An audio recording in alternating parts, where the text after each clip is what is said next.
In our time, when people hear the word hemp, many associate it with this. But few know that until 1961, no less than a quarter of the arable land in the country was planted with this very plant, and it was not related to the psychotropic properties of hemp. In this video, we will reveal hemp from a different perspective, tell you about its beneficial properties and the history of its transformation from the crop of the future into a banned fruit. The use of hemp. In the early 20th century, hemp reached the peak of its glory in the USSR. The plant was known for numerous properties that made it valuable for various industries, and the characteristics of this plant are truly surprising. For example, it grows at an exceptionally fast pace. Within 110 days. Hemp can reach a height of 2 to 3 meters and yields several harvests per season. Additionally, hemp can be planted in depleted soils and not only grows but also rehabilitates the soil, as it is a valuable source of organic fertilizers.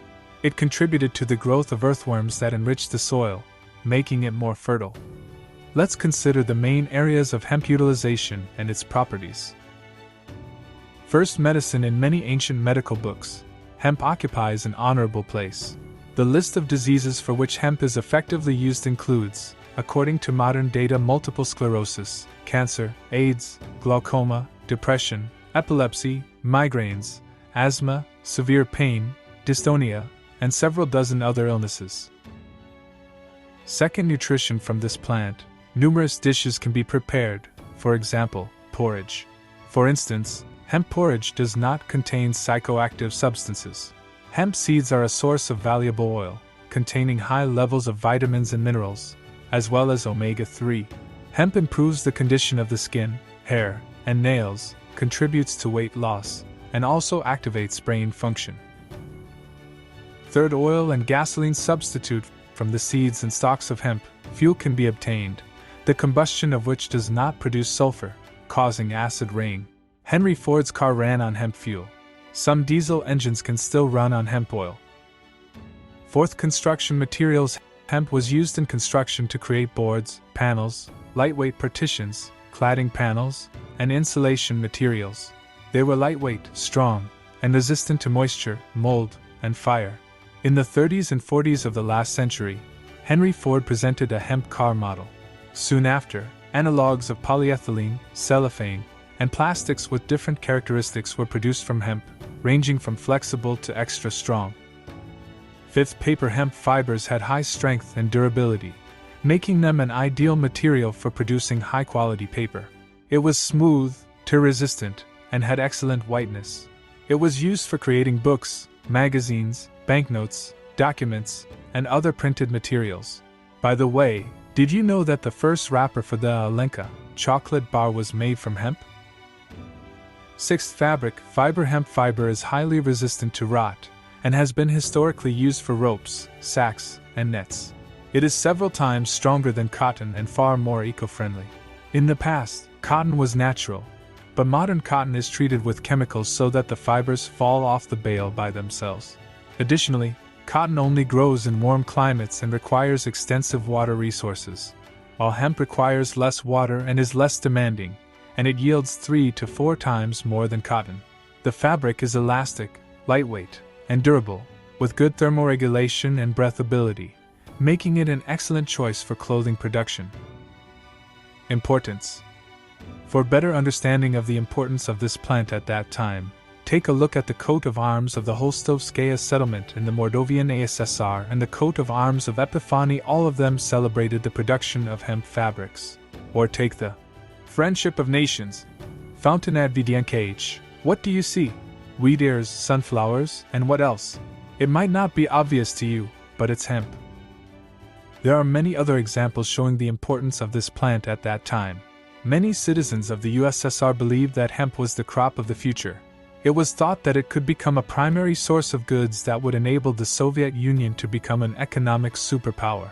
However, unfortunately, instead of growth and development of the industry, hemp encountered problems. Reasons and ban.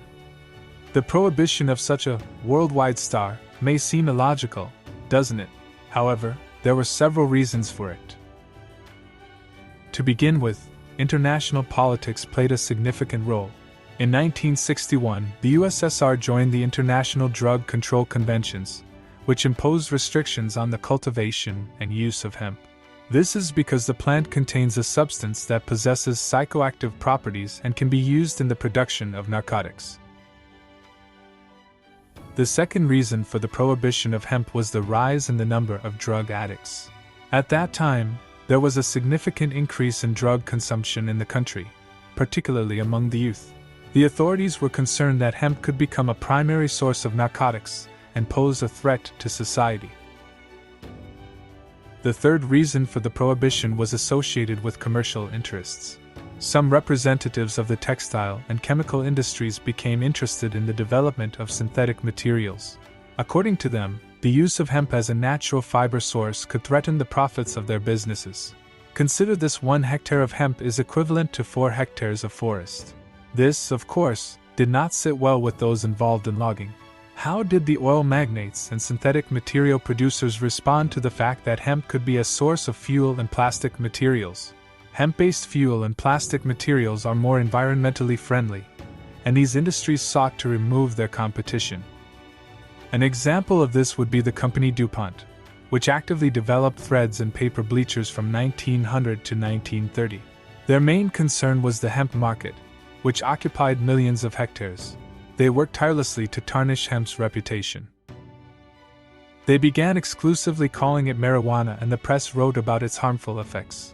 These newspaper headlines propagated a link between crimes and the influence of marijuana, serving as evidence of its negative effects. All of this led to the complete classification of hemp as a narcotic in 1987. The Council of Ministers of the USSR banned its cultivation throughout the country. It is worth noting that not everyone agreed with the prohibition of hemp. Some scientists and economists expressed concerns about the possible consequences of the ban. They pointed out that the rejection of hemp could have a negative impact on agriculture and industry. Some studies indicated that hemp could be grown with controlled substance levels, allowing for its industrial use without endangering society. Results.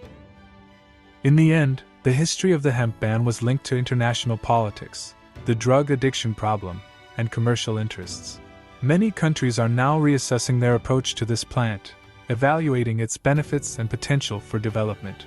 Some countries have already legalized its use under certain limitations and conditions.